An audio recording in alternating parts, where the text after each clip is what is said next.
dans les studios de Sky, dans le studio de Planète Rap et soutenir Skyrock? Parce que je considère qu'une radio n'appartient pas simplement à ses actionnaires, mais à ses auditeurs. Et donc, on ne peut pas disposer, pour des considérations financières, de la vie d'une radio, avec ce qu'elle comporte de liberté, comme si il n'y avait que des objectifs de rendement, de rentabilité qui devaient être posés. D'autant plus que la radio est rentable, mais on nous demande encore plus. Donc voilà, moi je considère que ici c'est la radio de toutes les musiques, des musiques de jeunes. Moi je ne suis pas un spécialiste, je ne vais pas ici faire étalage d'une culture que je ne possède pas. Non, mais je sais que dans la famille, il y a Thomas. Mais il y a Thomas, il y a Thomas dans la famille. Des enfants, c'est vrai. Mais je pense que cette liberté-là ne peut pas être menacée. Et donc je suis là pour dire que cette radio doit continuer à être ce qu'elle a été, c'est-à-dire une radio où les musiques, les cultures urbaines ont été présentes. Qu'est-ce que vous pensez justement de ce débarquement de notre président? Nous, on l'a appris, et c'est peut-être pour ça aussi, vous voyez, il y a beaucoup de monde partout. Hein. Vous êtes arrivé en bas, vous avez senti... Je sens une présence autour de moi. Une présence assez massive. Je me rapproche du micro. Voilà. Après, vous nous ferez un freestyle aussi, François Hollande, ça c'est prévu avant 21h. Qu'est-ce que vous pensez d'un débarquement? Notre patron, il est là depuis 25 ans, il s'appelle Pierre Bélanger, il est fondateur de Skyrock. Il nous a toujours donné, nous ici, animateurs, et c'est pour ça aussi qu'on s'est tous mobilisés d'un seul coup, une vraie liberté d'expression, voilà, une vraie liberté de langage, liberté de diffuser de la musique, comme celle du Colonel, comme le rap, comme le R&B. Qu'est-ce que vous pensez concrètement d'un débarquement comme il a été fait hier soir et annoncé dans les médias avant même de prévenir l'équipe de Sky? Pierre Bélanger, que je connais, c'est pas un dirigeant d'entreprise, c'est le fondateur de cette radio. Et donc on ne peut pas en disposer comme si c'était un produit, comme si c'était simplement une marque. Il doit être respecté. Et les formes qui ont été prises par l'actionnaire principal ne sont pas correctes. Alors elles peuvent être légales. Oui, bien sûr. Mais elles ne correspondent pas à l'esprit de cette radio. Je le disais, la radio, c'est pas n'importe quelle entreprise. C'est déjà pas facile d'accepter pour des salariés d'être comme ça mis en cause pour leur emploi, pour leur avenir, et voir un dirigeant qui a été longtemps le leur débarquer. Mais encore moins pour une radio. Une radio, c'est un esprit. Je le disais, c'est 3 à 4 millions de jeunes qui l'écoutent, la radio, qui ont le sentiment qu'elle est aussi la leur. Et donc de voir le fondateur de cette radio comme ça écarté, maintenu président d'un conseil d'administration mais sans pouvoir. Et Pierre nous a résumé en rigolant jaune en disant voilà, je pourrais décider de la couleur des murs. Et encore, je suis même pas sûr. Et encore. Donc, et de ne pas avoir la capacité de pouvoir continuer le travail de liberté qui a été engagé. Parce que en l'occurrence, ce qui est en débat, c'est la liberté. D'abord de l'existence de cette radio, des musiques qu'elle diffuse et de l'esprit qui est la sienne.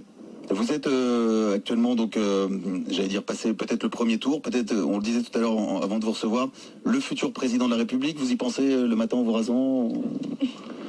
Pour l'instant, c'est pas à ce titre-là que je suis là.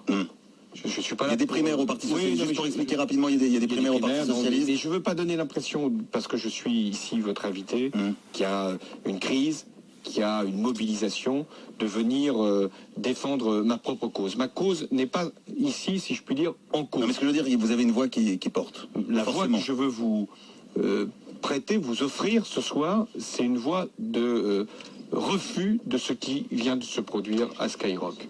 La voix que je veux vous apporter, c'est de dire au nom des valeurs qui sont les miennes, qu'il n'est pas acceptable, que je n'accepte pas ce qui vient de se produire à Skyrock. On n'est pas devenu, nous, ici, d'un seul coup, altermondialiste ou anarchiste, non, etc. Je viens pas non, mais c'est ça, on est une radio voilà, où on doit gagner de l'argent, c'est clair, on est une radio commerciale. C'est une radio privée. On est une radio privée, on doit gagner de l'argent. Mais est-ce que vous ressentez ça? Est-ce que voilà, il y a un climat particulier qui fait que même dans les entreprises, de plus en plus on demande aux gens. Je veux pas mettre à la place aussi, il y a d'autres salariés qui sont dans des conditions pires, vous en rencontrez plein, forcément, en vous déplaçant actuellement, et je veux pas qu'on joue les martyrs, évidemment, là-dessus. Mais est-ce est-ce que vous sentez, qu'est-ce qu'on peut faire concrètement? Et vous, qu'est-ce que vous pouvez faire concrètement? Moi, ce que je peux faire, c'est de dire que pour des lieux de culture comme une radio, il faut qu'il y ait, avant le changement de dirigeant, une discussion qui puisse s'engager au sein du Conseil supérieur de l'audiovisuel.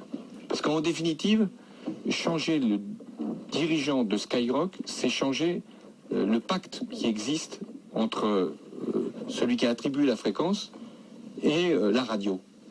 Donc ça exige qu'il y ait, avant toute décision, une saisine du Conseil supérieur de l'audiovisuel. Donc ce que je demande ici, c'est que le Conseil supérieur de l'audiovisuel puisse être saisi de la situation de Skyrock. Imaginons, dans un an, à peu près, vous êtes président de la République, est-ce que vous reviendrez nous voir?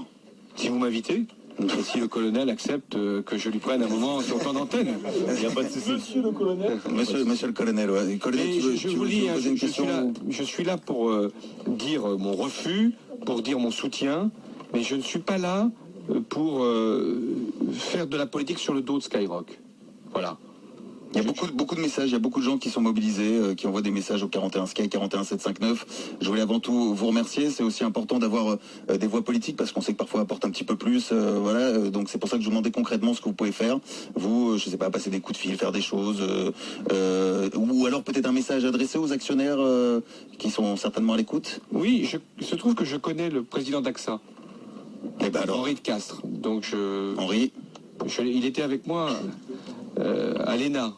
Donc je peux simplement dire, Henri, il faut regarder différemment la situation de Skyrock. Il y a peut-être eu une décision trop rapide et qu'il faut la revoir, en tout cas discuter de nouveau avec l'ensemble des partenaires, en l'occurrence avec Pierre Bélanger, pour qu'on trouve une solution qui soit digne pour tout le monde. Digne pour l'actionnaire principal, il existe, digne pour Pierre, qui est le fondateur, digne pour les salariés de cette radio et digne pour les auditeurs.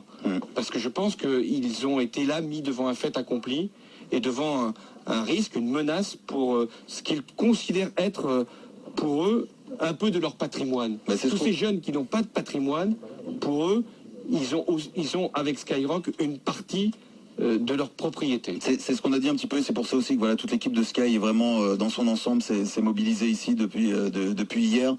Nous on l'a appris, l'ensemble des salariés, par une dépêche AFP, voilà, que Pierre Bélanger était écarté, donc c'est vrai que ça nous a foutu un coup, on est un peu assommés, on est tous un peu fatigués parce qu'on est resté ici en mode radio libre, donc 24 sur 24. Ça manque d'air quand même, il faut quand même le dire, je dis ça pour les auditeurs, pour leur dire un peu la situation dans laquelle... On n'a pas eu le temps d'aérer en effet. Il y a du monde, il y a beaucoup de, tant mieux, beaucoup de photographes, de caméras de télévision, et donc c'est bien qu'il y ait cette mobilisation. On vous a entendu, la clim est repartie d'un seul coup. J'avais une voix qui porte. Si j'ai réussi à améliorer le climat, j'ai envie de dire François Hollande. C'est peut-être le président d'AXA qui a remis la climatisation. La clim est repartie d'un seul coup grâce à vous. Dis donc, si on peut avoir la même chose sur ce que vous venez de nous dire, on sera ravis. Vous restez un petit peu. Est-ce que Diffoul est là? Il est 21h02 sur Sky, c'est la fin de Planète Rap. Je voulais saluer Colonel Rayet. Demain, tu seras là à partir de 20h. Je serai là à partir de 20h, oui. Je pense que ce que M. Hollande a dit, c'est une chose juste. Je pense qu'il faut que tout le monde trouve son compte, en fait. C'est-à-dire que les auditeurs, les actionnaires, etc. Pour l'instant, c'est pas encore le cas. Et j'espère qu'on va trouver une solution à l'amiable pour tout le monde. Bien sûr, oui, c'est ça. C'est ce qu'on dit aussi. On n'a rien contre la nouvelle direction, contre la personne qui arrive. Voilà, on ne connaît pas, mais c'est juste une façon. Voilà. C'est tout à fait la bonne démarche. Il faut qu'on recherche la solution. En fait, on n'est pas là pour marquer simplement une révolte, un refus, même s'il y a une pression. On est là pour faire en sorte, enfin moi c'est le sens de ma présence, il y a une solution qui soit trouvée. Je présente Chris aussi, qui est artiste, qui est producteur, qui produit Colonel Rayel. Voilà. Si vous voulez produire un album, François, si vous le sentez, de freestyler. Après 2012, je vais voir ce que je peux faire. En fait, il y a quelque chose de vraiment important que M. Hollande disait, c'est que aujourd'hui la radio fait partie du patrimoine des jeunes en fait en France qui écoutent cette radio régulièrement, qui participent à cette culture hip-hop. Et quand bien même la radio aurait des problèmes financiers, ça serait un aspect à prendre en compte, cet aspect culturel et de patrimoine et cette jeunesse qui se retrouve dans cette radio. Et ce qui est justement paradoxal, c'est que la radio, elle fonctionne. Elle fonctionne et malgré ça, on veut opérer des changements. Donc c'est d'autant plus injuste. Non, voilà. C'est vrai, exactement. Tu as raison de le préciser. C'est vrai que la radio fonctionne, mais là on nous demande de faire encore plus, d'avoir encore plus de profit, de rentabilité. C'est vrai que sur une année sur l'autre, oui, en effet, Skyrock a perdu de l'argent par rapport à l'année précédente, mais il y a eu 24 années où Pierre Bélanger s'est battu au quotidien, où il a fait que cette radio est maintenant